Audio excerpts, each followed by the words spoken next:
Hello guys, good morning. তোমরা কেমন আছো? আজকে দিনটা ছিল শ্রাবণ মাসের দ্বিতীয় সোমবার। তো আজকে বাইরেটা এতটা মেঘ হয়েছিল যে তোমরাই দেখো, মানে একদমই ভালো লাগছিল না বাইরেটা দেখতে। তো আমি জানো তো সেই ফার্স্ট সোমবার উপোস করে পুজো করতে পারিনি একটু প্রবলেমের জন্য। তো তোমরা সবাই গেস করতে পারছো আমি কোন প্রবলেমের কথা বলছি, মেয়েদের যেটা হয়ে থাকে। তো যাই হোক, আমি এবার এই সোমবারটা মানে আজকে করছি উপোস। তো সেই জন্য দেখো আমি সকাল সকাল উঠে ফ্রেশ হয়ে একটু বাজার যাব। আমি কিন্তু সচরাচর বাজার যাই না, সচরাচর কি বাজার আমার যাওয়াই পড়ে না।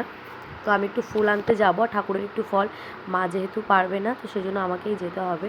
আর বাবাইকে আমি তখন থেকে ডাকছি, ও তো উঠতেই চাইছে না। সকাল 9টা বাজে, তবুও এখন ঘুম থেকে উঠবে না। দেখো আমি ফ্রেশ হয়ে এসে, ও ওঠেনি, তো ভাবলাম আমি রেডি হই, তারপর ওকে উঠিয়ে নেব। তো বাবাই আমাকে বারবার ডাকছে। আর তোমরা আমাকে বলো তো, তোমরা কে কে আমার মতো এখনও সবুজ চুড়ি পরোনি? আমি তো এখনও পরিনি, আমার পরা হয়নি, জানি না কেন। তো বাবাই উঠেছে, তারপর আমি ওকে একটু ফ্রেশ করে দিয়েছিলাম, তারপর ও একটু দুধ খেয়ে নিয়েছিল। আমি দেখো এখন বাজারের দিকে থেকে চলেও আসলাম। বাইরে বৃষ্টি হচ্ছিল, আমি সেই জন্য বাইরে গিয়ে শ্যুট করিনি। দেখো এই যে টুকিটাকি আমি ঘরে পুজো করব যেহেতু, সেই জন্য অল্প কিছু ফুল আর একটু ফল আনলাম। তারপর আমি ঠাকুরের জায়গার পুরো ঘরটা মুছে স্নান করে এসেছি। তারপর দেখো আমি নতুন একটা নাইটি পরেছি। তোমরা কারা কারা আমার মতো বাড়িতে এরকম পুজো করতে গেলে নাইটি পরে পুজো করো, আমাকে কমেন্ট করো। আমি জানি অনেকে শাড়ি পরো, আমিও পরতাম। আমার এতটা গরম লাগছিল আর একটু তাড়া ছিল, যেহেতু বাবাইকে পরে খাওয়াতে হবে, সেই জন্য আমি একটু তাড়াহুড়ো করে করেছিলাম। তো দেখো এটা আমাদের গাছের ফুল। আর আমি এই যে এই ঝুড়িতে যে ফুলটা দেখছো, এই যে ফল ফুল, আর এই পাশে যে গাঁদা ফুলগুলো ছিল, এই ওই 90-100 টাকার মতো নিয়ে নিয়েছে। তাহলে ভাবো কেমন দাম।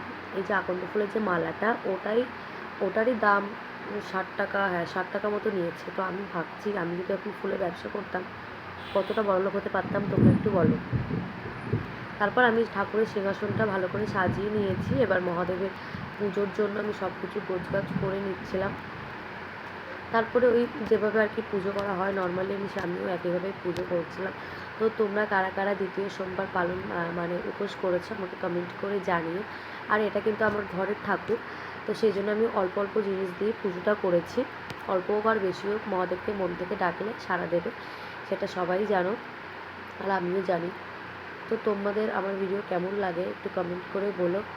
তারপর দেখো ঠাকুরকে আমি ধূপ ধরিয়ে দিয়েছিলাম, তারপর আমি পুজো করে নিচ্ছি সব একসাথে।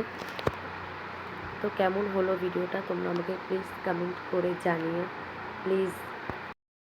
তারপর জানো আমাকে একজন বলেছিল, যখন ঠাকুরের মাথায় এরকম দুধ জল ঢালা হবে, তারপর কিন্তু গঙ্গা জলতে ঠাকুরকে ভালো করে পরিষ্কার করে স্নান করি। তারপর আমিও সে একই করেছিলাম।